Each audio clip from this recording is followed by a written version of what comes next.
Bienvenue dans Smart Bourse, votre émission quotidienne sur Smart for Change pour rester à l'écoute des marchés chaque jour, du lundi au vendredi à 20h30. Si vous nous suivez à la télévision, via vos box, émission que vous retrouvez chaque jour en replay sur bismart.fr ou encore en podcast sur l'ensemble de vos plateformes préférées. Au sommaire de cette édition ce soir, semaine qui sera marquée par de nombreuses décisions de banque centrale, à commencer par celle de la Réserve fédérale américaine pour clore cette année 2024 par une nouvelle baisse de taux, 25 points de base garantis. Pour ce meeting de la Fed cette semaine, la question étant de savoir si on a là la dernière baisse de taux de ce cycle d'ajustement ou est-ce qu'on peut espérer encore quelques mouvements de la part de la Réserve fédérale américaine sur la première partie de 2025, ce que semble espérer encore le marché.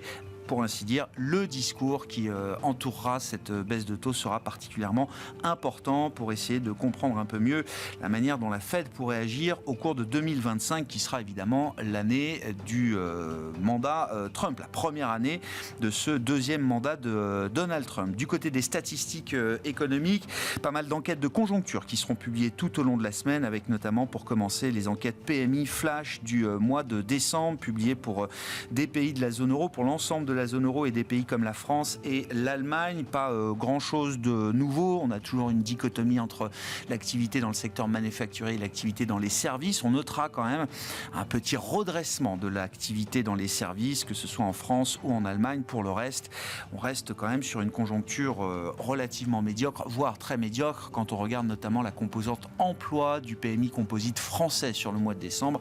On voit que le choc politique a marqué les esprits des chefs d'entreprise avec une composante emploi qui connaît une chute significative sur un mois. Voilà donc pour les données du jour sur les marchés, des marchés européens qui respirent un peu avec un CAC 40 sous les 7400 points.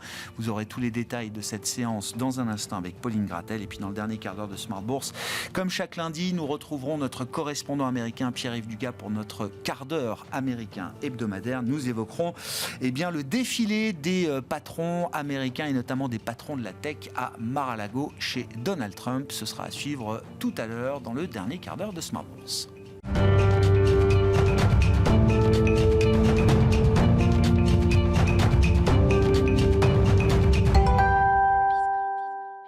Tendance, mon ami, chaque soir en ouverture de Smart Bourse, les infos clés du jour sur les marchés avec Pauline Gratel. Pauline, bonsoir. Bonsoir. On se retrouve pour effectivement faire le point sur la séance du jour avec une séance de repli notamment pour les indices actions en Europe en ce début de semaine. Oui, en France, après la dégradation de la note souveraine française par Moody's vendredi soir, les marchés évoluent en recul de quasiment 1% au cours de la séance, autour de 7350 points pour le CAC 40.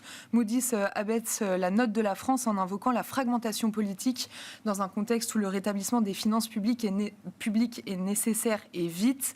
Moody's prévoit un déficit public de 6,3% en 2025 et de 5,7% en 2027. Que dire de la situation du marché obligataire en Europe, notamment pour commencer, Pauline ? En Europe, le rendement de l'obligation française à 10 ans remonte au-delà de 3%. Le rendement de l'obligation allemande à 10 ans est autour de 2,25%. Le spread remonte un peu autour de 80 points de base. Aux États-Unis, le rendement à 10 ans remonte également autour de 4,40%. À noter, l'euro-dollar est sous 1,05 à environ 1,0490. Et puis le marché qui suit toujours de près les données mensuelles d'activité en Chine, des données qui n'ont pas franchement aidé les indices actions en Europe aujourd'hui. Oui, les investisseurs ont pris connaissance de plusieurs données, à commencer par les ventes de détail de novembre qui ressortent à plus 3% sur un an. C'est bien inférieur à ce qui était anticipé puisque les analystes tablaient sur une hausse de 4,6%. La production industrielle est conforme aux attentes à 5,4% sur un an en novembre. Le CSI 300, qui perdait déjà 2% vendredi, recule encore de 0,5% aujourd'hui. Dans ce contexte, les valeurs du luxe en France se replient. Les investisseurs ont par ailleurs pris connaissance des PMI préliminaires pour la zone euro pour le mois de décembre, autrement dit les enquêtes d'activité réalisées auprès des directeurs d'achat. Oui, le PMI manufacturier est relativement conforme aux attentes et ressort à 45,2 en décembre. Comme le mois précédent, le PMI PMI Services se redresse à 51,4. C'est supérieur aux attentes et au mois précédent.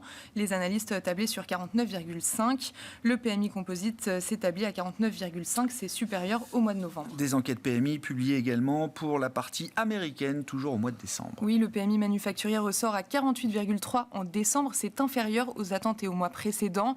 Le PMI Services se redresse et rebondit à 58,5. C'est supérieur aux attentes et au mois de novembre. Le PMI Composite s'établit ainsi à 56,6 en décembre. Et puis côté entreprise, c'était le premier jour de cotation pour les 4 entreprises issues de la scission de Vivendi. Oui, Vivendi bondit ainsi de plus de 35% à Paris, en tête du CAC 40. Louis Hachette Group évolue en hausse de 30% sur le marché Euronext Growth à Paris. Havas gagne 10% à Amsterdam. Et enfin, à Londres, Canal+ lâche près de 15% aujourd'hui. Quel sera le programme de demain sur les marchés pour les investisseurs, Pauline ? La Fed débutera sa réunion de politique monétaire demain et rendra sa décision mercredi. Les investisseurs prendront connaissance de la production industrielle et des ventes de détail américaines pour le mois de novembre. En Allemagne, ils prendront connaissance de l'indice ZOO et de l'indice IFO pour décembre. Tendance, mon ami, chaque soir en ouverture de Smart Bourse, les infos clés du jour sur les marchés avec Pauline Gratel.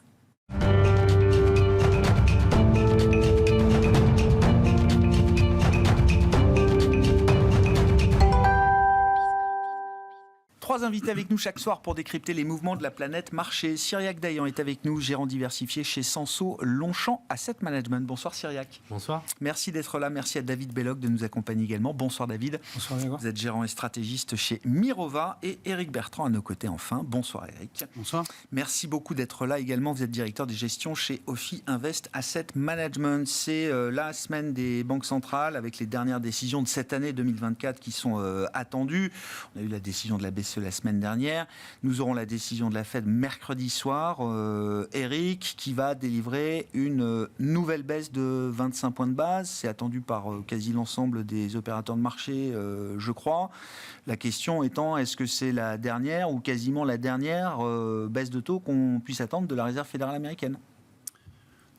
On ne le pense pas. On n'a pas eu de petite fuite dans un journal 3 jours avant, donc ça devrait bien être 25 demain soir. Mercredi soir, pardon.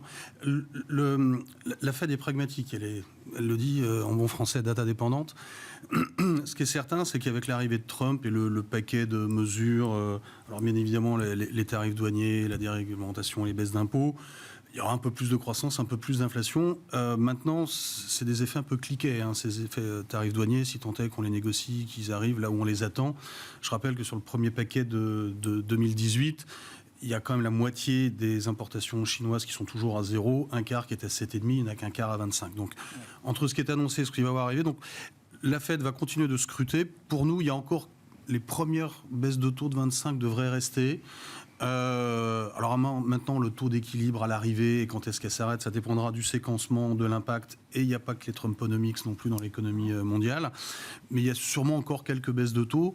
De notre point de vue, elle s'arrêtera plus tôt, elle ira moins loin que pré-Trump et surtout Trump avec les deux chambres. Maintenant, où est-ce que ça se situe ? Est-ce que c'est autour de 3 quarts, 4, 4,25, 4,50 ? Là, je dirais que l'avenir en dépendra. Les États-Unis ne peuvent pas non plus complètement rester isolés si l'ensemble des zones venaient à plus ralentir qu'eux-mêmes. Donc, sans doute encore des baisses de taux à venir en 2025, mais moins qu'anticipé. Au plus fort des baisses, c'était 2,80, je crois, de mémoire qui était attendu. Ouais, c'est ça, oui. Là, aujourd'hui, on est peut-être un peu... faut rester pragmatique, mais au moins 2-3 baisses devant nous, sûrement en 25. Possible, encore possible. D'accord avec ça, David, Jérôme Powell, la Fed ont encore les arguments suffisants pour continuer ce réajustement, ce réglage de la politique monétaire américaine ? Alors, donc, je pense que le meeting du mois de janvier ne conduira pas à une baisse, étant donné que la croissance, quand même, au dernier trimestre, s'est avérée très, très robuste. La croissance des ménages, notamment, l'effet richesse joue à plein. Je disais qu'on avait potentiellement 3 000 milliards de richesses en crypto-monnaie qui ne sont pas intégrées par la Fed. C'est aussi potentiellement de la consommation. On a une réserve de consommation à travers l'immobilier, puisque si, effectivement, les taux sont amenés à baisser et que les ménages américains refinancent leur immobilier, ça fait quand même aussi là, une bonne réservoir de consommation. Et on a aussi surtout des politiques, donc tout dépend du séquençage, ça a été dit. J'entends. Mais quand même plutôt pro-business avec un animal spirit qu'on pourrait qualifier, qu'on a pu constater à travers un très fort rebond, par exemple, de l'indice de confiance des petites entreprises aux États-Unis. On voit on le voit dans les PMI, on le voit dans les nouvelles commandes. Le marché du travail reste robuste, donc je pense que la Fed a tout intérêt à calmer un peu le jeu, observer à la fois le séquençage des politiques Trump et de voir aussi comment se comporte cette économie. Donc on ne baissera plus forcément à chaque meeting Non. déjà. C'est ça. A priori, non. Ouais, ça c'est sûr. A priori, non. Après, c'est vrai qu'on a aussi des indicateurs avancés sur un marché du travail qui se normalise, des taux d'émission qui baissent, des salaires finalement retraités, des coûts de productivité qui sont à peu près en ligne avec les objectifs de la Fed. C'est compatible avec 2%. Ce qu'on Oui, voit sur les salaires, salaire plus productivité, ça reste compatible avec un objectif 2% d'inflation. Complètement. Ouais. Voilà. Et on a des prix des biens qui n'ont pas vocation vraiment à rebondir, étant donné qu'on a une inflation apportée de Chine, un dollar fort. Donc on a quand même un immobilier aussi qui commence à décélérer au vu des derniers chiffres d'inflation. Donc on a quand même des composantes qui peuvent justifier encore une normalisation. Mais une pause en janvier, voire en mars, pourrait éventuellement justifier. Ouais. Est-ce que vous êtes d'accord avec ce début de consensus syriaque sur l'idée qu'il y a peut-être encore, au-delà de celle de cette semaine, une ou deux baisses de taux possibles pour la Réserve fédérale américaine? Et puis, très vite, la question, c'est qu'est-ce que ça implique pour d'autres banques centrales, à commencer par la Banque centrale européenne, puisque, résultat de la conférence de presse la semaine dernière, le marché s'accroche à l'idée que, oui, la BCE ne va pas quitter le rythme de baisse de taux à chaque meeting. Et peut-être même qu'à un moment, elle sera obligée d'augmenter le pas de ces baisses de taux à un moment à travers l'année 2025. Alors, concernant la Fed, oui, j'adhère complètement à ce qui a été dit. Il faut avoir en tête que c'est quand même le consensus marché. Quand on regarde les anticipations de baisse de taux de la Fed, la baisse de mercredi, elle est actée.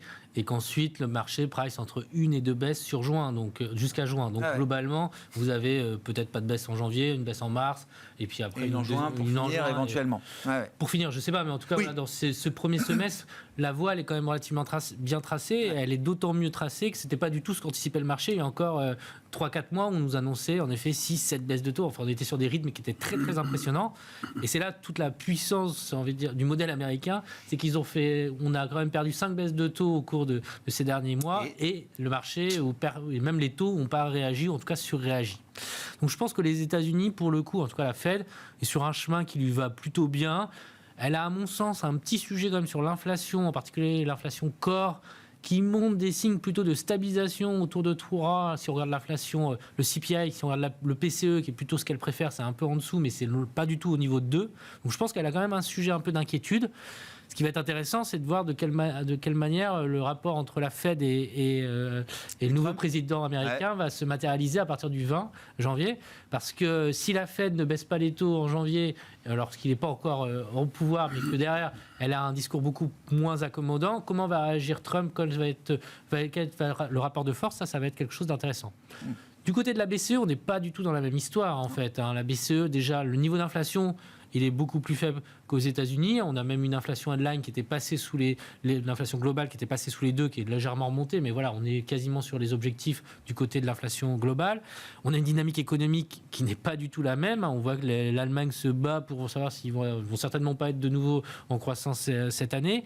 Et donc la BCE, elle est relativement légitime à baisser ses taux et à poursuivre ce mouvement-là. Mais là encore, si vous regardez les anticipations de baisse de taux, on est sur, en comptant celle qui a déjà eu lieu, on est entre 4 et 5 baisses de taux sur les prochains mois. Donc le différentiel, il va pour moi se poursuivre parce que la dynamique économique n'est pas la même, que la dynamique d'inflation n'est pas la même, et que finalement, il y a la zone euro est quand même victime d'avoir des pays un peu plus faibles aujourd'hui et que la BCE ne veut pas non plus se relancer dans une nouvelle crise de la zone euro. De la dette, Donc globalement, je pense que la dynamique, elle va se poursuivre avec une Fed qui va un peu lever le pied et une BCE qui va continuer. Et on revient un peu au débat qu'on avait au début de l'été, quand la BCE a finalement décidé de partir la première pour baisser les taux, avec l'inquiétude qu'à un moment, le différentiel avec la Fed puisse être trop large, impacte notamment la devise. Ce que vous décrivez là, c'est déjà dans les prix un peu, beaucoup, en partie, pas du tout? Alors c'est déjà en grande partie dans les prix, quand vous regardez les anticipations sur les courbes de taux. Mais c'est une chose d'être dans une anticipation, c'est une autre d'être dans la réalité. C'est-à-dire que quand vous aurez un un différentiel de taux qui sera matérialisé tous les jours. Vous perdez X BP parce que vous êtes short euro ou long euro en fonction de votre position. Vous êtes dans le mauvais sens, c'est-à-dire vous êtes acheteur dollar, vendeur euro.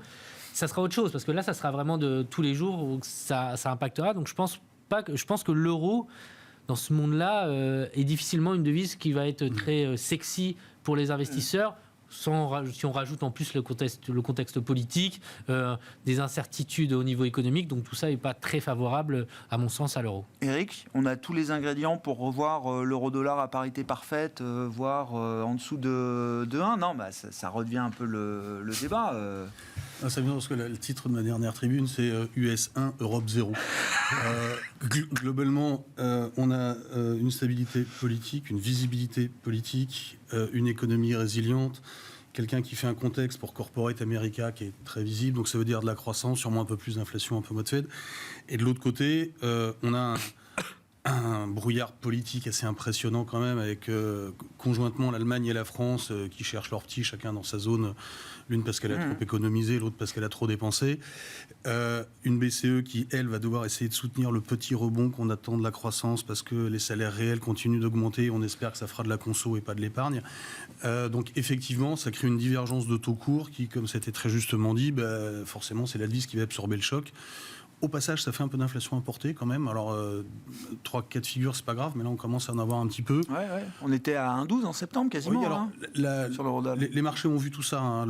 Donc, la parité, oui, je pense que le marché c'est anecdotique. Chercher des chiffres ronds, c'est un peu anecdotique. Et ça fait quand même un euro un peu faible. Maintenant, au bout d'un moment, tout finit par être dans les prix. Et c'est qui l'acheteur marginal, c'est qui le vendeur marginal, que ce soit de part et d'autre de l'Atlantique. Et on est en train de mettre beaucoup de bonnes nouvelles dans le panier américain. Ouais, j'entends. Alors il y aura de la croissance, J'entends. pas trop d'inflation, la Fed assouplit un peu. Donc du coup le S&P, Goldilocks, c'est un peu Goldilocks, quoi. Ça fait 2 ans que ça marche. Ça fait 2 ans que l'économie américaine ne ralentit pas, que les hausses de taux, ça devait tout tuer, mettre en récession, il ne s'est rien passé. Donc ça continue de fonctionner, c'est un peu tant que je gagne, je joue. Et de l'autre côté, en Europe, ça va mal, on a trop de dettes, on n'a pas de croissance, on n'a pas de gouvernement, on a trop de déficit, on n'a pas de productivité, on a le conflit ukrainien. Au bout d'un moment, tout ça est dans les prix, et ce qui peut être assez intéressant, à mon avis, c'est quand, effectivement, en 2025, il y a un moment où on peut se dire, Trump, à un moment, devra faire du réel, parce que pour l'instant, on est beaucoup dans le déclaratif et l'ambition, donc ça se met très vite dans les prix. Et de l'autre côté, le pire est jamais certain en Europe. Donc il y aura sûrement une phase, à mon avis, où il faudra revenir peut-être, mais j'anticipe peut-être sur non, mais c'est le sujet de 2025. Revenir des US vers l'Europe. Ouais. Avec, effectivement, il y aura un passage par la dette et les taux d'intérêt qui sera intéressant à observer parce que, globalement, de part et d'autre de l'Atlantique, on est quand même parti pour dépenser plus que ce qu'on gagne au travers des impôts. Il n'y a pas beaucoup d'incitation ou de volonté ou de capacité à consolider les finances publiques ici et là, pour ceux qui devraient le faire. Non, mais le sujet de 2025, à vous entendre, je comprends que ce n'est pas encore le moment. Non, on est... il y a toujours il y a toujours des hystérésis là, dans ces phénomènes de tendance. On n'a pas forcément encore atteint. C'est-à-dire, vous voudriez voir quoi ? Une capitulation sur l'Europe, par exemple ? Capitulation sur l'Europe, sûrement peut-être des désagréments quand Trump, le 20 janvier, ne va pas arrêter le conflit ukrainien en 24 heures. Et sur cette accélération, à ce moment-là, pour le coup, inverser les pauses, on est plutôt très US aujourd'hui, côté equity, ça serait revenir sur l'Europe à ce moment-là, qui est pas cher et dont je ne sais pas si vos actions, l'air de... Oui, j'entends. Et donc une bonne partie du chiffre d'affaires est faite outre-Atlantique, que ce soit dans le DAX ou le CAC, ou par contre côté chinois. Mais ça, on en reparlera peut-être après. On saura retrouver des arguments pour se réintéresser à l'Europe, là, à un moment, au cours de 2025, David ? Oui, complètement. Alors, pour aller jusqu'au bout là, de ce qui a été dit par rapport à la BCE, c'est vrai qu'on a une récession manufacturière et que la baisse des taux va principalement soutenir le secteur manufacturier. Donc même si l'inflation corps service n'est pas exactement là où la BCE souhaiterait qu'elle le soit, on a clairement besoin de soutenir cette industrie, y compris allemande, qui a des marges compressées avec un coût d'énergie qui a été rehaussé depuis la guerre en Ukraine, et une concurrence impitoyable de la part des Américains ou des Chinois. Et par ailleurs, au cas où Trump implémente des tarifs douaniers, l'arme devise, au même titre que les Chinois pourraient dévaluer le yuan, peut-être que une baisse de l'euro pourrait compenser niveau exportation allemande. Donc je pense qu'effectivement la BCE va aller jusqu'au bout, et je pense que structurellement, on n'est pas encore à pouvoir rehausser le potentiel de croissance de la zone euro. C'est pas le débat. Ni même l'inflation. Lagarde a communiqué sur un taux terminal entre 1,5 et 2,5. On prend plutôt la 1,75, 2,5, je crois, elle dit. 1,75. Je crois, de mémoire. Mais... Alors, effectivement, quand Schnabel nous dit 2 à 3. Quand Schnabel nous dit 2 à 3, et quand, du côté Fed, on est plutôt entre 2,75 et 4, avec, de plus en... Non, mais le fait que... je pense que le pricing de marché concernant le taux terminal et les anticipations de base de taux BCE est à peu près lucide par rapport à la situation macro-structurelle en l'état actuel. Après, c'est vrai qu'on a toute une série... Alors déjà, un positionnement extrêmement faible, un écart de valorisation qui est un plus élevé depuis 30 ans. On est 40% plus élevé sur les US, on est 5% moins élevé par rapport à une historique par rapport sur l'Europe. Et on a quand même des catalyseurs. Alors c'est vrai qu'il y a la paix Russie-Ukraine, mais qui peut quand même être quelque chose. On a les élections allemandes. Non, mais juste petite parenthèse. Ce serait un facteur, si Day One, Trump arrête le conflit Russie-Ukraine, c'est positif action Europe. D'accord. À fond. Non, mais... à fond. C'est baisse du prix du gaz, même si on ne réimporterait pas forcément du gaz russe. Mais c'est vrai que ce prix du gaz peut être un frein au rebond allemand. Ça pourrait baisser les prix du gaz. Et il y aurait un choc de confiance. Le problème en Europe, c'est qu'il y a un problème de confiance. Il n'y a pas d'investissement, il n'y a pas de consommation. Donc il n'y a pas de croissance. Donc il n'y a pas de relevé d'impôts avec des déficits qui augmentent et une épargne qui va aller financer la croissance américaine, mais sûrement pas la croissance européenne. Donc on a besoin de casser ce cercle vicieux et ça commence par un choc de confiance. Le choc de confiance, c'est une paix Russie-Ukraine, c'est une clarté a priori sur la politique en Allemagne suite aux élections février. On a actuellement Scholz qui a perdu son vote de confiance qui était attendu, Merz qui peut communiquer à nouveau sur ce debt break qui peut booster de 0,5 points, c'est pas énorme, mais c'est déjà ça, la croissance allemande en 2026, avec plus de dépenses structurelles, un rehaussement de croissance potentielle, à travers donc des infrastructures, et l'Allemagne en a bien besoin, de l'innovation. C'est ce qu'il faut pour acheter l'Europe. Un peu plus sereinement. Sans ces catalyseurs-là, vous dites, ce sera compliqué de réinvestir, de réallouer vers l'Europe. Il y a une trop forte différence. Parce que là, c'est un peu le scénario rose. Il peut très bien, Day One, ne rien se passer sur le conflit russo-ukrainien. On peut très bien sortir des urnes en Allemagne fin février avec, je sais pas, des mois pour former une coalition. Enfin, il y a d'autres scénarios aussi. C'est vrai que le différentiel de profitabilité des entreprises américaines par rapport aux entreprises européennes est tellement fort, au niveau de marge, niveau de croissance, de PIB et donc de chiffre d'affaires, on peut justifier cet écart de valorisation encore un petit moment. Et je pense que l'économie américaine peut accepter des taux à 4% pour ce qui est des taux Fed, en continuant à délivrer ces gains de productivité, cette croissance et cette consommation. Ce qui est pas le cas de l'Europe. Donc il faut effectivement des catalyseurs. Soit venant. Alors la BCE fera son travail, mais voilà, il y a des facteurs qu'on ne maîtrise pas aujourd'hui et qui peuvent être effectivement des clés importantes pour l'investissement en Europe l'an prochain. Comment on investit en Europe ? C'est-à-dire, est-ce qu'il faut faire le pari de quelque chose de positif qui sortirait des élections allemandes, d'une présidence Trump qui viendrait peut-être atténuer ou mettre fin ou mettre entre parenthèses le conflit avec l'Ukraine ? Est-ce que c'est des espoirs sur lesquels on peut fonder une stratégie ? Est-ce qu'il y a d'autres manières quand même de se positionner en Europe en essayant de rester un peu à distance de ces facteurs politiques, pour dire les choses ? Cyril. Alors, c'est compliqué l'Europe, ça fait des années, c'est ça le problème, c'est que je pense que là on est focus avec notre biais européen, mais pour quelqu'un qui se situe en Asie ou quelqu'un qui se situe aux États-Unis, l'acheteur marginal, est-ce qu'il a vraiment envie d'acheter de l'Europe ? Je ne suis pas certain. Sur la question, moi je crois beaucoup aux catalyseurs allemands, plus que sur la question de l'Ukraine. Je pense que le marché est passé sur autre chose aujourd'hui, alors peut-être que je me trompe, mais je suis moins focus sur le sujet-là. Par contre, sur l'Allemagne, je pense que ça peut être vraiment... L'Allemagne, il faut avoir en tête, la dette sur PIB allemande, c'est 66%. Quand aux États-Unis, on est à 120, en Europe, en France, on est à peu près dans les mêmes ordres de grandeur. Ils ont une capacité que quasi aucun pays développé n'a de faire, je veux dire, tourner l'économie, relancer l'économie avec des besoins en plus, comme on disait, sur les infrastructures, sur un changement technologique, parce que l'industrie, le positionnement économique de l'Allemagne, c'est de l'industrie financée par du gaz russe pour envoyer en Chine. C'est tout faux en fait. Tout est mauvais aujourd'hui. Tout faux depuis quelques années, quoi. Depuis 7 ans. 7 ans, depuis avant Covid. Et j'imagine pas que ça va changer radicalement, parce que même s'il y a une paix qui se met en place, on va pas rouvrir les vannes du jour au lendemain, et je crois pas qu'avec Trump au pouvoir, il va être très content qu'on on rachète du gaz russe. Il ne laissera pas faire, non. Oui. Donc globalement, il a du gaz à vendre, lui. Et d'autant plus, ouais.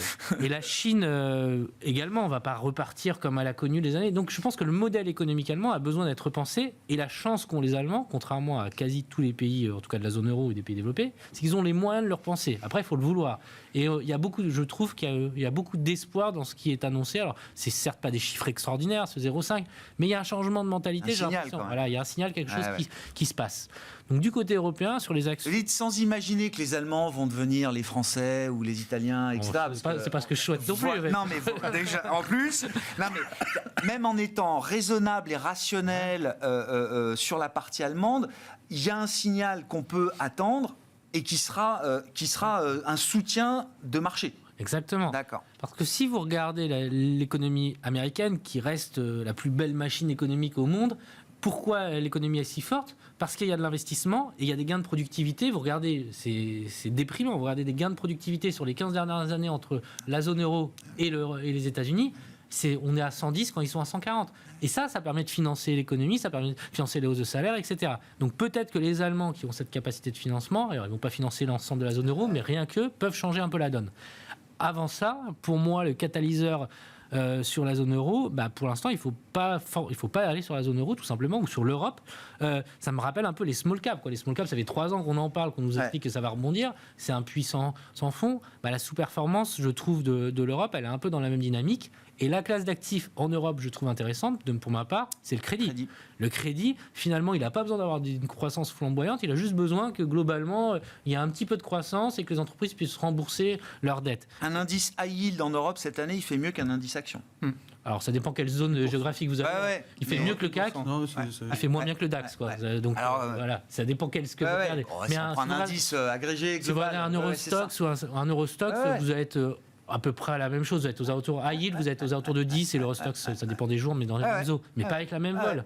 C'est ça, vous avez un profil qui est quand même très sympathique et vous gardez quand même un rendement qui est sympa aussi parce que aujourd'hui un indice euro high yield, vous êtes aux alentours de 5 ou quelque chose comme ça. Donc vous avez un coupon, vous avez de la visibilité et on reste, malgré toutes les critiques que je viens de mener sur la zone euro, c'est quand même une zone où il y a de la visibilité. On n'est pas un pays, on n'est pas l'Argentine, les choses sont quand même relativement stables et les investisseurs, c'est pour ça qu'à mon sens, aujourd'hui et à raison, ils préfèrent acheter des actions américaines et du crédit en zone euro, pourquoi pas. Et les entreprises privées qui émettent ce crédit ne sont pas tant pénalisées par le fait qu'elles appartiennent ou qu'elles soient logées avec un code postal qui appartiennent à la zone euro aujourd'hui, David ? C'est de plus en plus rare. Il y a un flux technique qui est très très favorable aux émetteurs, étant donné que le simple réinvestissement des coupons assure une majorité des émissions nettes de ces émetteurs. Donc on a un flux technique très très favorable à la classe d'actifs.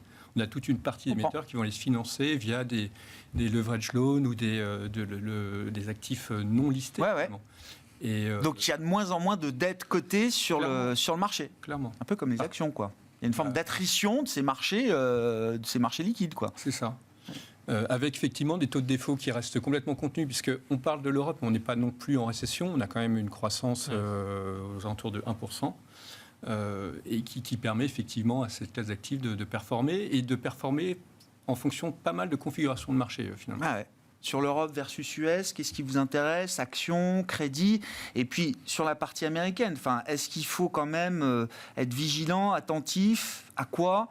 Sur la partie action, on a beaucoup expliqué qu'au moment de la victoire de Trump, le marché changeait un petit peu de profil avec les Mag 7 peut-être un peu moins en surperformance quand le reste du marché rattrapait. Et puis quelques semaines après, on a l'impression qu'on revient un peu à la case départ avec quand même un Nasdaq qui a encore tiré tout le monde la semaine dernière. Donc la question de savoir où est-ce qu'il faut être alloué sur le marché américain, elle se pose aussi, j'imagine.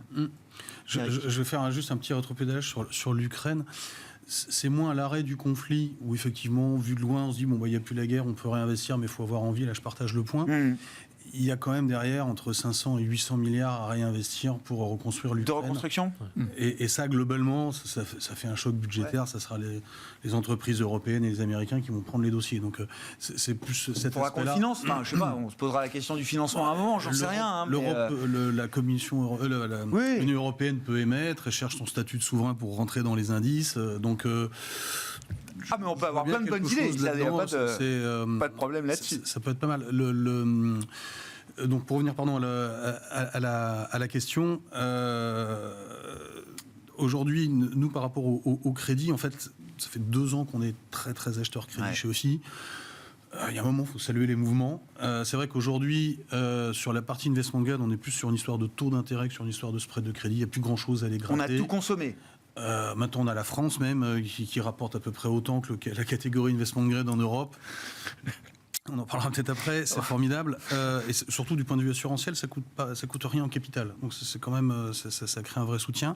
Sur le haut rendement, on a toujours du coupon. On a des entreprises qui sont au global dans un contexte de taux qui va en s'assouplissant. Alors, ça sera 1,75 ou ça sera 2 le taux d'arrivée, mais on va baisser les taux de refinancement. Il y a effectivement de l'appétit. Donc, on a eu beaucoup de crédits, un peu moins maintenant. On l'a encaissé. Mais c'est vrai que c'est une classe d'actifs qui a été qui a tout traversé. Qui a tout traversé quand même. C'est vrai qu'on adorerait que ça s'écarte un peu dans une petite purge finale pour en remettre par rapport aux pauses aujourd'hui. On aime quand même bien le souverain.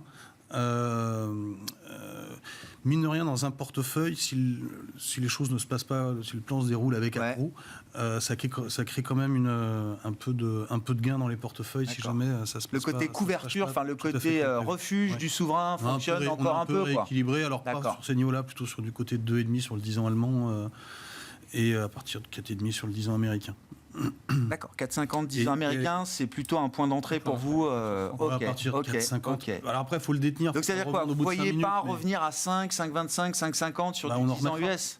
Oui, d'accord. Ce que je veux dire, c'est qu'on peut commencer à le regarder à partir de... On n'en est pas très loin. Et votre point sur la France, c'était de dire quoi dans une gestion assurantielle, ça coûte moins cher d'aller sur du 10 ans français que sur du crédit aujourd'hui? Quand on est un assureur, on doit mettre du capital en face de ses pauses. Ça ne coûte rien d'acheter de l'État en dotation capitalistique ou du choc de taux par rapport à du crédit. D'accord. Donc voilà, est-ce que ça rend la France particulièrement intéressante aujourd'hui ou faut dédramatiser. La France, c'est un pays riche qui s'est élevé l'impôt. C'est en substance ce que nous dit un peu Moody's. Donc là, elle s'est mise au même niveau que S&P et Fitch. Oui. À court terme, on ne va pas y arriver. On va faire 6,3, 6,2, 6,1. On va négocier pendant des jours et des semaines pour savoir ce qu'on fait en termes de budget. Le problème, il sera plus tard. C'est vrai que sur la trajectoire que vous évoquiez sur les déficits et sur la dette, c'est plus à 3, 5, 7 ans. À court terme, on doit être à, je sais pas, 100, un peu moins de 115. Voilà, on va dépenser un peu tous les ans, on va continuer de s'endetter, il y a une belle structure de dette, c'est encore le parallèle qu'on file désormais, je crois que tout le monde a compris que c'était pas la Grèce, voilà, après la comparaison très médiatisée du 5 ans français et du 5 ans grec. Non, de plus en plus les économistes évoquent un scénario à l'italienne, c'est-à-dire l'étranglement, l'étouffement lent par la dette, quoi. On traite déjà comme un simple A. Oui. Simplement. Heureusement, le marché est un peu plus avisé que. Il y a un moment, les agences. C'était dit tout à l'heure, c'est soit le modèle social, soit la productivité, soit les impôts. Enfin, on peut torturer le truc ou le potentiel de croissance. Et pour l'instant, si on tire les traits en partant d'aujourd'hui, ça ne s'équilibre pas au bout d'un certain moment. Il y aura sûrement un moment de vérité, mais qui finira bien d'ailleurs. C'est tout de suite la conclusion. Mais pas à court terme, je pense. D'accord. Bon, je sais pas, il y a un sujet spécifique CAC, d'ailleurs, pour 2025. L'Europe est en décrochage par rapport aux US, mais au sein de l'Europe, l'indice CAC est en décrochage par rapport aux grands pairs européens, le DAX notamment en Allemagne. Est-ce que c'est des jeux relatifs qui sont intéressants à regarder pour 2025 Cyriac ? Alors, il faut avoir en tête qu'on est très focus politique, mais finalement, la prime sur le CAC de ce qui se passe aujourd'hui, je ne pense pas qu'elle si impressionnante. Pas si délirant ? Non, je ne pense pas, parce que vous regardez le spread OAT Allemagne, qui est la meilleure façon de voir un peu ce risque-là pricé, il a un peu augmenté, mais on n'est pas du tout sur un scénario, en effet, à la Grèce, ou même à l'Italie italienne, il y a quelques temps. Je pense que le CAC est plus victime de sa construction par nature, avec des gros poids, et pour ne pas le citer... C'est la Chine qui a pénalisé le CAC, alors ? Beaucoup plus que clairement, c'est élevé. Dans la décomposition de la sous-performance du CAC depuis l'été, vous dites... Non, mais c'est pas la première fois que je l'entends, et du coup, je me rends compte que on a peut-être fait moi-même une erreur d'analyse dès le départ, en pensant que c'était très politique, alors qu'en fait, c'est sans doute beaucoup plus lié à la Chine. C'est beaucoup plus sectoriel. En fait, les indices pays doivent, à mon sens, beaucoup plus être analysés dans leur construction sectorielle que sur des indices pays. Ce qui se passe en Espagne, la performance de l'IBEX, elle est autant liée, si ce n'est, je pense même un peu moins, à l'économie espagnole qu'à la construction de l'indice, à le fait d'avoir beaucoup de banques, etc. Enfin, si vous allez sur le FTSE, vous allez avoir beaucoup de commodes, etc. Et donc, en France, enfin dans le cas du CAC, on a un gros poids, c'est une spécificité avec le luxe, LVMH en particulier, qui a été idolâtré par les investisseurs pendant des années. Bon, là, on voit que les Kering aussi, on voit que bon, ça va un peu moins bien, c'est pas non plus catastrophique. Je ne suis pas stock picker, mais de ce que j'entends, c'est juste, voilà, on a acheté des croissances extraordinaires. Bon, ce qui se passe en Chine n'est pas très favorable, et donc mécaniquement, le CAC a sous-performé. Donc, je pense que dans cette sous-performance du CAC, si on veut se repositionner CAC en 2025, c'est la Chine qu'il faut regarder. Il faut regarder ce qui se passe en Chine. Si l'économie chinoise repart, et les dernières données sont un peu mitigées, mais pour ma part, je ne suis pas catastrophé par ce qui se passe en Chine, mais de là à repartir sur le rythme de croissance qu'on a connu, ça, c'est terminé. Donc, il fallait que la valorisation de ces boîtes de luxe se normalise, c'est ce qui a été fait. Et aujourd'hui, je trouve que voilà, le CAC, acheter du CAC aujourd'hui en relatif, ça peut avoir un intérêt. Mais il faut jouer la Chine. J'entends. Donc, plutôt l'idée que la Chine peut être un joker ou un catalyseur positif. Alors, je parle de la Chine, ça peut être l'économie chinoise, ça peut être les marchés chinois, mais par effet et voie de conséquence, c'est un facteur qui va jouer positivement dans le paysage global des marchés l'an prochain. Je considère en tout cas que quand vous regardez la valorisation, parce que tout est une question de qu'est-ce qui est anticipé, qu'est-ce qui est dans les prix, on est retourné sur des niveaux de prix sur des indices luxe français, globalement, qui peuvent se regarder de nouveau et qui n'ont pas besoin, à mon sens, d'avoir une explosion de la croissance chinoise, juste finalement un peu plus de visibilité sur ce qui se passe. Et j'ai quand même le sentiment que c'est ce que les autorités chinoises cherchent à construire, pourrait leur permettre de rebondir au moins en relatif par rapport à d'autres indices pays zone euro. Quelle vue on a de la Chine quand on est sur place, comme vous, chez Ophi Invest AM, Eric ? Que le seuil de douleur a été atteint.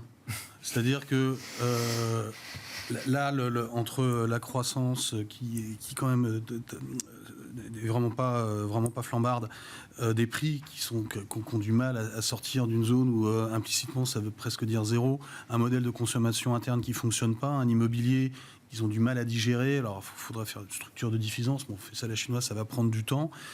Le particulier, il s'est fait ruiner sur son immobilier. On le fait revenir en bourse à l'été en promettant plein de choses.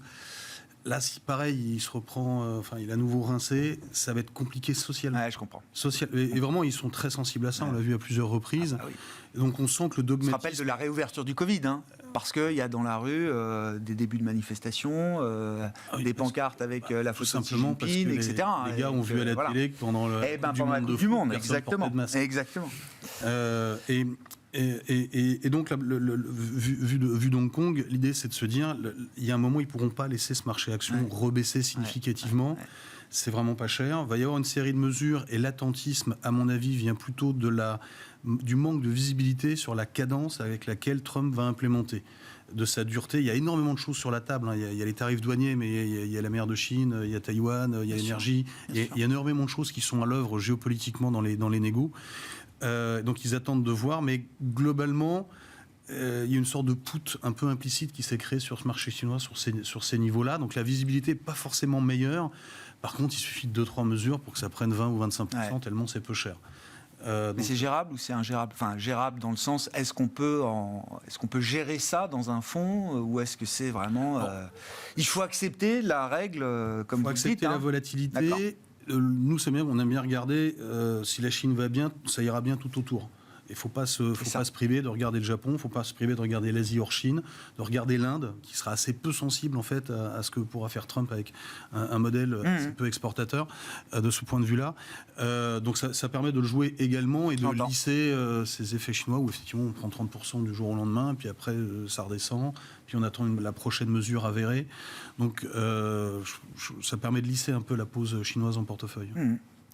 La Chine, comment vous regardez ce facteur-là dans le jeu des marchés pour 2025 ? Puis c'est aussi la Chine et les États-Unis, Eric le disait. Trump commence simplement par 10% quand il propose 25% sur le Canada et le Mexique. On verra ce qu'il en est le 20 janvier prochain. Il commence par inviter Xi Jinping à son inauguration, non, à son installation au pouvoir. On n'aura sans doute pas la photo à ce moment-là, mais il y a quand même une manière de se comporter que je trouve qui est je ne sais pas si c'est la main tendue, mais en tout cas, peut-être qu'on veut quand même essayer de créer déjà les conditions de deal tout de suite avec la Chine, quoi. Oui. Alors, donc c'est vrai pour l'invitation de Xi Jinping qui, je pense, refusera. Mais bon, les 25% mexicains, directement, ils touchent les biens chinois. Ah bah l'automobile. Voilà. Oui. Et Ça, c'est on est d'accord. 10% pour commencer, mais il est question potentiellement qu'il y ait 10% supplémentaires. Ouais. Il y a une guerre technologique aussi, sans merci. Bon, après, on peut avoir de bonnes surprises par rapport aux fameux 60% Mais c'est ça, annoncés en campagne. Pour l'instant, on a plutôt l'impression qu'il n'a pas chargé trop la barque. Pour autant, alors, on est constructif sur la Chine et je dirais que finalement, plus que ces tarifs douaniers qui ont été peut-être surjoués par rapport à l'impact négatif que ça peut avoir sur la Chine, elle a un problème avec son marché domestique. Elle a un problème avec la confiance de ses consommateurs. Il y a une baisse du prix de l'immobilier, moins 20%, une baisse du prix des actions, moins 20%, pas de sécurité sociale, une retraite qui investit en immobilier, en actions, pas de conso, un marché de l'emploi chez les jeunes en tout cas, qui est compliqué. Et donc c'est ça les vrais challenges en fait. Et là-dessus, très honnêtement, c'est vrai que le dernier chiffre ce matin était un peu décevant sur la consommation, 3 au lieu de 5. Mais enfin, ils mettent quand même beaucoup d'argent sur la table.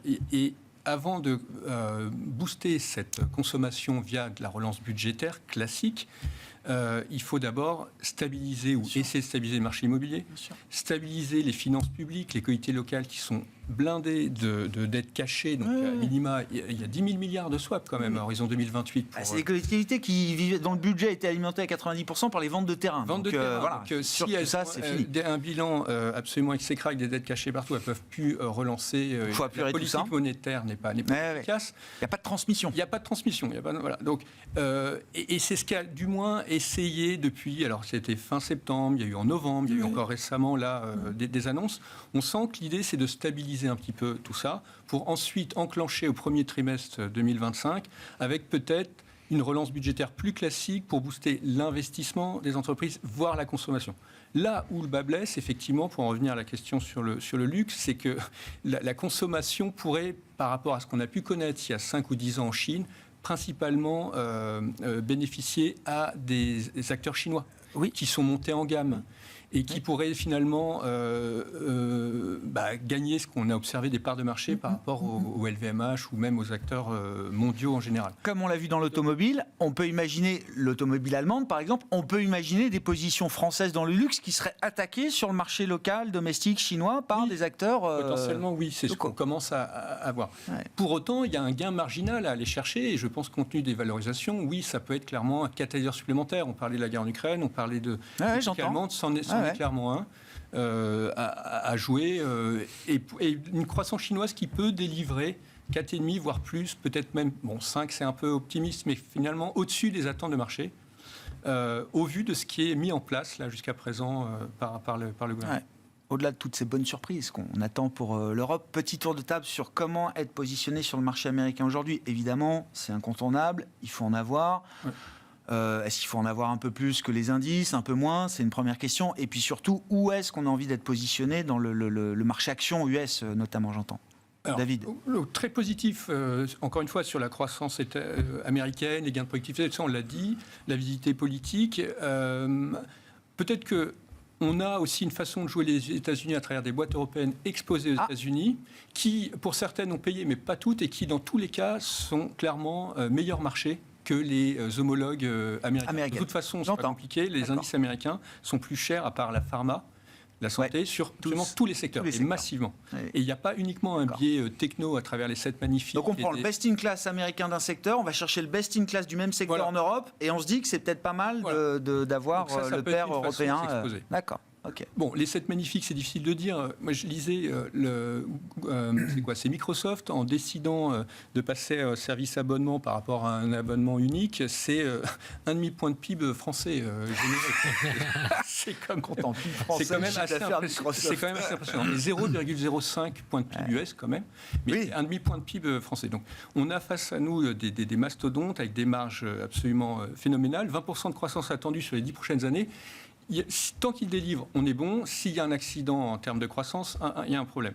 Mais pas nécessairement écarter cette partie de la cote. Et sinon, sur la partie US, aller sur peut-être plus de small cap. D'accord. OK. Très clair. Qu'est-ce qui vous intéresse dans les US aujourd'hui, sur la partie action notamment ? Thiriac? Alors nous, on est plus basique, c'est-à-dire que comme on est positif action US, on va acheter des actions US, on ne cherche pas à jouer, je comprends l'argument, mais c'est vrai qu'on est, souvent, on a toujours un risque d'être déçu, donc finalement on se dit que se positionner sur les actions US, et on y va de cette manière-là, avec un bon, Vous achetez le marché, quoi. Un bon vieux S&P 500 qui fait le boulot, qui fait exactement. Sur les small caps, je rejoins, j'ai envie d'y croire. C'est un peu, mais et globalement. Quand on commence comme ça, généralement, c'est qu'on n'y croit pas. C'est juste de pas encore, en tout cas. C'est juste de constater que pour l'instant, il y a eu vraiment, à l'annonce même un peu avant d'ailleurs l'arrivée de Trump, il y a eu une prime en relatif des small caps américaines qui avaient sous-performé quand même depuis des années parce qu'il y a les 7 magnifiques en face. Elles ont surperformé. On a eu des belles journées à 5-6%. Et ça ressemble un peu à la Chine. Ça a monté, la Chine qui avait monté de 30 et puis derrière on a perdu la moitié. Là, en relatif, les small caps ont déjà perdu la moitié de ce qu'elles avaient gagné sur l'effet Trump. Sur le fond, on peut quand même supposer que ça va être des gagnants de la politique de Trump au sens large. Donc, dans une vision moyen-long terme, je trouve que les small caps peuvent être intéressants. Maintenant, le timing de cette position-là, c'est plutôt une construction sur les prochains mois qu'il va falloir faire. Oui, puis il y a eu le réflexe du marché en première intention. Il y a effectivement la séquence réelle qui va être déroulée par Trump à partir du 20 janvier prochain. Pour conclure avec vous sur le marché US, chez Ophi Investem, Eric, il faut être très large cap encore, très tech, il faut être le plus... Depuis super longtemps, il ne faut jamais vendre Apple. Non, mais ça fait 10 ans qu'on m'explique que c'est trop cher, que ça va pas bien. Aujourd'hui, on est sur des positions tellement dominantes, avec des enjeux tellement importants. Il y a un moindre risque qu'on aurait pu avoir sous les démocrates de découpage, parce que c'est quasiment la puissance d'État. Maintenant, il y a quand même beaucoup de bonnes nouvelles, de bons multiples, de bons résultats à l'intérieur. Et je partage le point, c'est qu'on va dans un contexte avec de la croissance, une Fed qui ira peut-être plus très loin, mais qui n'est pas en mode resserré, de la déréglementation, un peu de protection du marché local. Donc ça milite pour regarder au-delà des 7 magnifiques, et ne serait-ce que le S&P 493, qui, à mon avis, peut en rattrapage relatif aux 7 magnifiques. Maintenant, si on est face à un indice, il ne faut pas trop se dégarnir sur ces sujets-là quand même. Je ne jouerai pas l'un contre l'autre. Par contre, rajouter plutôt du S&P 493 pour se surexposer equity, ça peut faire sens. Quoi qu'on en dise, Nvidia est plutôt moins cher en cette fin d'année qu'en début d'année, par exemple. Merci beaucoup, messieurs. Merci d'avoir été là pour nous apporter vos vues de marché, l'analyse du moment et les vues pour entamer l'année 2025. Bien sûr, Éric Bertrand était avec nous pour Ophi Invest Asset Management, Cyril Dayan pour Sanso Longchamp Asset Management et David Belloc pour Mirova. Le dernier quart d'heure de Smart Bourse, chaque lundi, c'est le quart d'heure américain, notre rendez-vous hebdomadaire avec notre correspondant américain Pierre-Yves Dugas avec nous en visioconférence. Bonsoir Pierre-Yves, bienvenue. Merci beaucoup d'être avec nous. Pour commenter peut-être un petit peu ce qui se passe du côté de Mar-a-Lago, avant de commenter ce qui se passera du côté de la Maison-Blanche à partir du 20 janvier, c'est-à-dire le défilé des grands patrons américains et notamment des grands patrons de la tech qui, visiblement, pour certains d'entre eux en tout cas, sont réconciliés avec Donald Trump. Il y a quelques mois encore, Donald Trump, en public, dans ses réunions électorales, déclarait qu'il fallait mettre en prison Monsieur Zuckerberg, le patron de Facebook, enfin de Meta Platforms. Il n'en est plus question aujourd'hui, puisqu'il a déjeuné avec lui la veille de Thanksgiving. Figurez-vous, d'après ce que je n'y étais pas, mais d'après ce que j'ai compris, avant le repas, il fallait se lever, mettre la main sur son cœur et écouter l'hymne national américain qui était chanté par un chœur qui n'était autre que des prisonniers, des émeutiers du 6 janvier, patriotes s'il en est, et leurs amis, qui clamaient leur amour de l'Amérique, de l'hymne national. Du côté de Meta Platforms, on affirme qu'on n'était pas au courant que c'est ce genre de musique que l'on voulait saluer. Donc, quel retour de Monsieur Jack pour se faire pardonner d'avoir exclu d'abord et d'avoir fermé le compte de Donald Trump au lendemain du 6 janvier 2021. Et pour essayer de lui faire passer un certain nombre de messages, on ne sait pas ce qu'il est sorti de concret de cet long entretien. On sait que $1 million vont être versés par Meta Platforms au fond de l'inauguration, donc pour toutes les cérémonies de la prestation de serment du 1 janvier. Ça, c'est assez courant. Beaucoup d'autres entreprises l'ont fait dans le passé. Amazon est sur le point de faire la même chose, car Amazon, c'est cette semaine que Jeff Bezos va venir à Mar-a-Lago avec sa fiancée, Lauren Sanchez.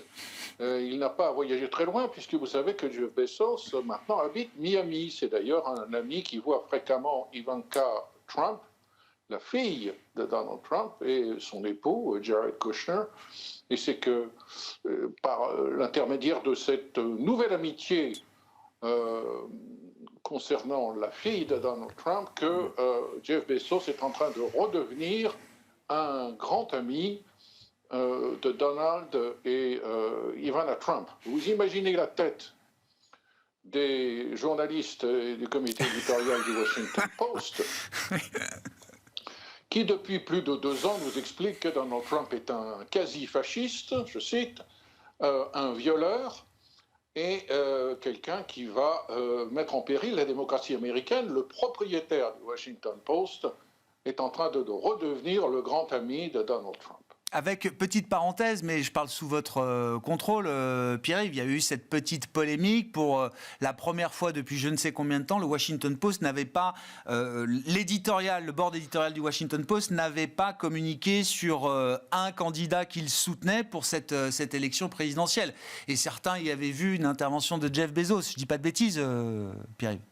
Certains y avaient vu une intervention de Jeff Bezos qui ne voulait pas se mettre à dos Donald Trump à l'orée d'une nouvelle administration, car Bezos sentait venir le vent de la victoire pour Donald Trump.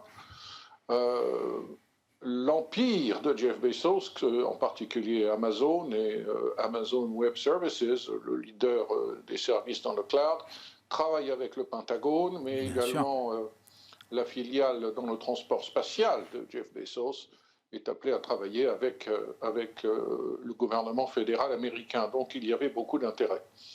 Que cherchent les patrons américains dans leur voyage à Mar-a-Lago? D'abord, ils cherchent à se faire pardonner des choses. C'était donc le cas de M. Zuckerberg. Ils cherchent un accès direct au président, qui est toujours très utile, si ce n'est le numéro de téléphone direct du président pour l'appeler à toute heure, celui de gens qui travaillent avec lui étroitement.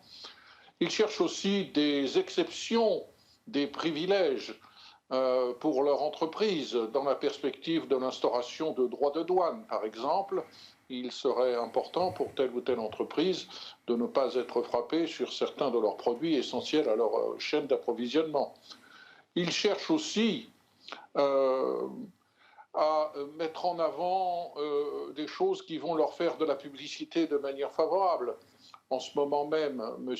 Masayoshi Son, le patron de SoftBank, est en train, dans un grand événement organisé à Mar-a-Lago, d'annoncer qu'au cours des 4 prochaines années, il va carrément investir, je ne veux pas me tromper de chiffre, 100 milliards sur 4 ans de dollars d'investissement de SoftBank aux États-Unis dans l'infrastructure et dans l'intelligence artificielle. C'est 2 fois plus que lorsque la première fois que Donald Trump accédait à la Maison-Blanche. On se souviendra que nombre de ces 50 milliards n'avaient pas véritablement abouti sur des projets concrets et que certains de ces projets concrets avaient capoté. On oubliera le robot distributeur de pizza, par exemple.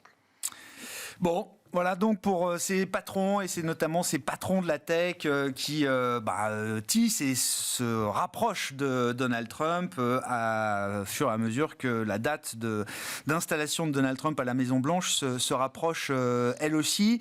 On parlait de Bezos du Washington Post. Est-ce qu'il faut se poser la question du positionnement des médias américains également face à cette nouvelle mandature de Donald Trump, Pierre-Yves ? J'ai arrêté d'attendre le mea culpa. On n'aura pas de mea culpa. Vous connaissez les journalistes, même... Pierre-Yves? Pardon? Je dis, vous connaissez les journalistes? Voilà, ils ne se trompent jamais. Vous allez voir. Et c'est possible d'ailleurs. C'est toujours possible. Non, le problème, c'est que quand vous êtes patron de presse et que vous perdez de l'argent, si en plus vous perdez des auditeurs et des lecteurs, alors là, tout se complique. C'est ce qui se passe avec le Washington Post. C'est ce qui se passe avec tous les services d'information des grands réseaux télévisés. Est-ce que vous voyez qui est, je crois que nous en avons déjà parlé ensemble, qui est Dana Walden? Alors si on en a parlé, Pierre-Yves, j'ai peut-être ma mémoire qui me fait défaut à ce moment-là. Mais ça fait rien, je vous aime toujours. Dana Walden est co-chair de Disney Entertainment. Elle est appelée peut-être à succéder à Bob Iger à la tête de Disney. Mais Dana Walden est aussi la meilleure amie de Kamala Harris à Hollywood. Le mari de Dana Walden n'est autre que le meilleur ami du mari de Kamala Harris. Ils partent en vacances ensemble, ils célèbrent Noël et le jour de l'an ensemble. Dana Walden a certainement eu son mot à dire dans ce chèque de 15 millions de dollars que ABC, filiale donc de Disney, vient de faire à indirectement à un cabinet d'avocats dans un escrow account, dans un compte bloqué, et qui devra transiter pour être versé à une fondation choisie par Donald Trump. Pourquoi 15 millions de dollars? Pour faire pardonner les propos tenus à 2 reprises par George Stephanopoulos, une des vedettes de ABC News, qui avait dit que Donald Trump avait été reconnu coupable au civil par un tribunal à New York, coupable de viol. Il a été immédiatement poursuivi pour diffamation par Donald Trump et ABC reconnaît son erreur. Il n'a pas été reconnu coupable de viol, mais d'abus sexuels. La définition du viol dans l'État de New York n'est pas la même qu'en Californie.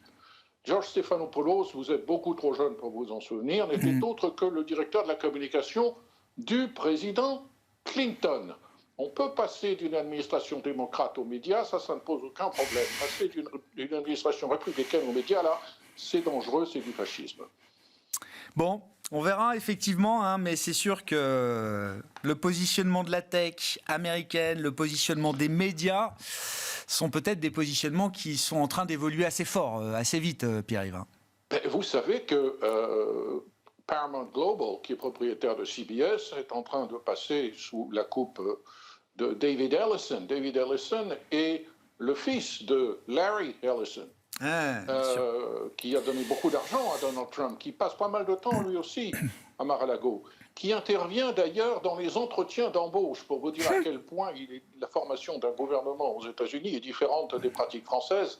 On n'imagine pas ça en France, mais il y a des gens comme Marc Andreessen, une des grandes figures du capital risque dans la Silicon Valley, Larry Ellison, Elon Musk, sont des gens qui interviennent dans l'embauche de personnel de haute responsabilité de la future administration Trump.